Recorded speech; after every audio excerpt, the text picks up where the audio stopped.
जय हिंद साथियों, कैसे हैं आप सभी। उम्मीद है आप सभी अच्छे होंगे, स्वस्थ होंगे और अपनी पढ़ाई को बहुत अच्छे तरीके से कर रहे होंगे। साथियों, आज की वीडियो में हम बात करने वाले हैं आरपीएफ कांस्टेबल एंड एसआई की जो आने वाली भर्ती है ना, उसके बारे में बात करने वाले हैं। जैसा कि मैं आपको बता दूं, नए साल में आपको कम से कम 4 से 5 भर्तियां, वो भी बड़ी भर्ती देखने को मिल सकती हैं। ठीक है, तो आप अपनी तैयारी को अच्छे लेवल की कर लीजिए, क्योंकि कोई भी भर्ती हो उसमें सिलेक्शन सिर्फ आपका हो। और बिल्कुल भी परेशान नहीं होना। जो हमारे भाई परेशान होते हैं ना कि हमारी तो भाई यूपी पुलिस कांस्टेबल के लिए हाइट ही नहीं है, यहाँ हाइट का भी कोई इश्यू नहीं है। मेल के लिए, मेल बोले तो फीमेल के लिए तो भाई 157 है, यूपी पुलिस कांस्टेबल से भी ज्यादा है, लेकिन मेल के लिए जनरल, ओबीसी और एससी में एक 65 सेंटीमीटर हाइट है, जबकि यूपी पुलिस कांस्टेबल में एक 68 सेंटीमीटर हाइट मांगते हैं। तो ये आपके लिए बहुत अच्छी अपॉर्चुनिटी है और 3 सब्जेक्ट ही पूछे जाते हैं, मैथ, रीजनिंग और जीएस। यहाँ पर हिंदी का या इंग्लिश का कोई इशू नहीं है, तो आप अपनी तैयारी में आज से ही लग जाइए। सबसे पहले तो मैं आपको ये बता देना चाहती हूँ कि नोटिफिकेशन कब तक आ जाएगा आपका।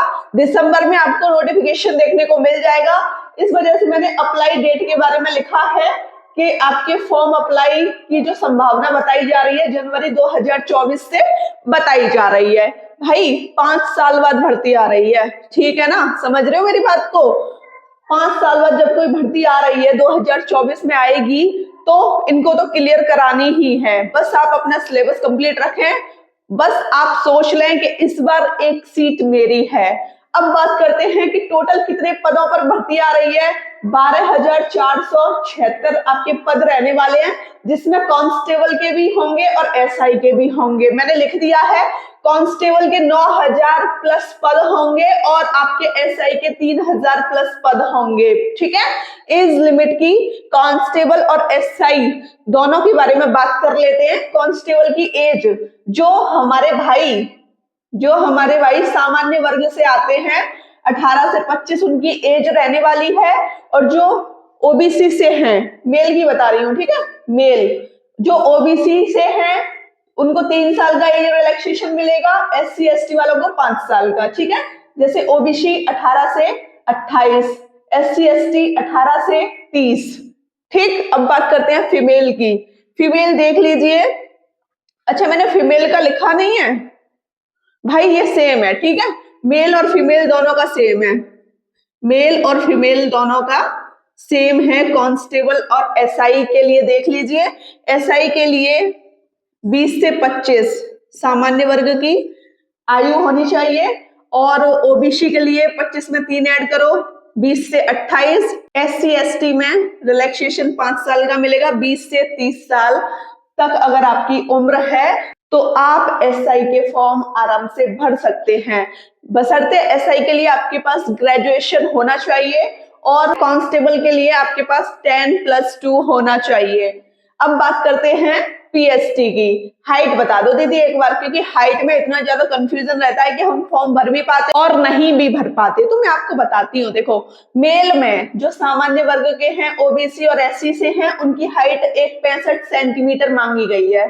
ठीक है, और एसटी वाले जो हमारे भाई हैं, उनकी हाइट 160 सेंटीमीटर। अच्छा खासा मौका है, आज से ही तैयारी में लग जाओ। अब बात करते हैं फीमेल की हाइट की। ये जो हाइट है ना, कांस्टेबल और एसआई दोनों के लिए है।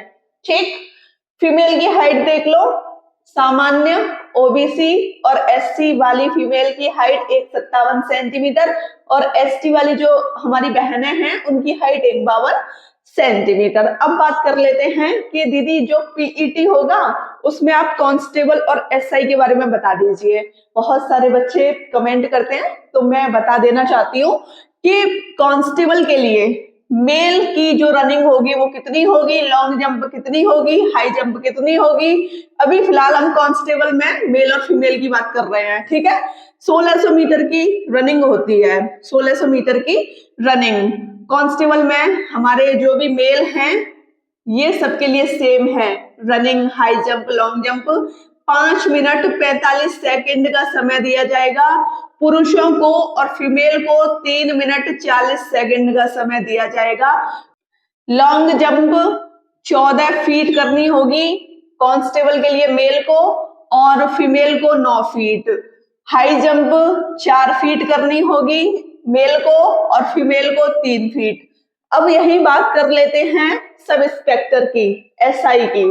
यहाँ पर मेल और फीमेल का मैंने लिख दिया है। 1600 मीटर आपकी रनिंग होगी। सब इंस्पेक्टर के लिए 6 मिनट 30 सेकंड का समय दिया जाएगा पुरुषों को, महिलाओं को 4 मिनट का समय दिया जाएगा। अब बात करें लॉन्ग जंप की, 12 फीट आपकी लॉन्ग जंप रहने वाली है पुरुषों की और महिलाओं की 9 फीट।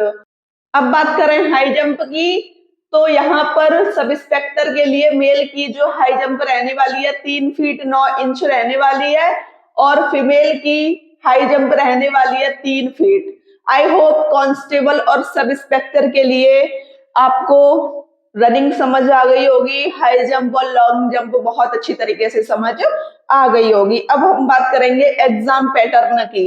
एग्जाम पैटर्न की कांस्टेबल और एसआई दोनों का जो एग्जाम पैटर्न है वो क्या है।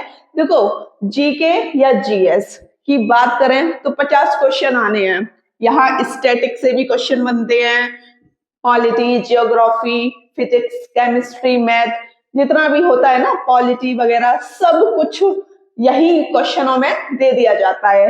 अब बात करें मैथ के आते हैं 35 क्वेश्चन और रीजनिंग के भी 35 क्वेश्चन। जब आप इनको जोड़ लोगे ना तो 120 क्वेश्चन हो जाएंगे। 120 क्वेश्चन 120 नंबर के, क्योंकि यहाँ पर एक प्रश्न कितने नंबर का है, 1 नंबर का है। अब बात करेंगे हम कि हमको कितना समय दिया जाएगा। 90 मिनट का समय दिया जाएगा आपको, 90 मिनट का समय दिया जाएगा, मतलब 1.5 घंटे का आपको समय दिया जाएगा। नेगेटिव यहाँ रहने वाली है 1/3 की। अगर आप 3 क्वेश्चन गलत करते हो तो आपका एक सही वाला क्वेश्चन गलत हो जाएगा। ठीक है, समझ गए ना? इतना डाटा आपको अच्छे तरीके से समझ आ गया होगा। और मैं कहना चाहती हूँ, आज से ही आरपीएफ की वैकेंसी के लिए लग जाइए। 3 सब्जेक्ट हैं भाई। नॉर्मली दिल्ली पुलिस में भी 3 सब्जेक्ट ही थे, और देखो यूपी पुलिस में अब 4 सब्जेक्ट पढ़ती हो ना। ये 3 सब्जेक्ट तो ऐसे हैं हर एग्जाम के लिए इंपॉर्टेंट है। अब मैं ये भी नहीं कहूंगी कि ये 3 सब्जेक्ट बहुत ही सिंपल हैं। जब आप पढ़ोगे तो आपको खुद ही पता लग जाएगा कौन सा सिंपल है, कौन सा डिफिकल्ट है। और आप अगर एकदम स्टार्टिंग से तैयारी कर रहे हैं तो आप आज से ही तैयारी में लग जाएं, इधर उधर के भटकाव से बचें, बस तैयारी में लग जाएं। साथियों, आज की वीडियो में यही कहना चाहूंगी। वीडियो अच्छी लगी हो तो चैनल को सब्सक्राइब कीजिएगा, लाइक कीजिएगा, शेयर कीजिएगा। जय हिंद साथियों।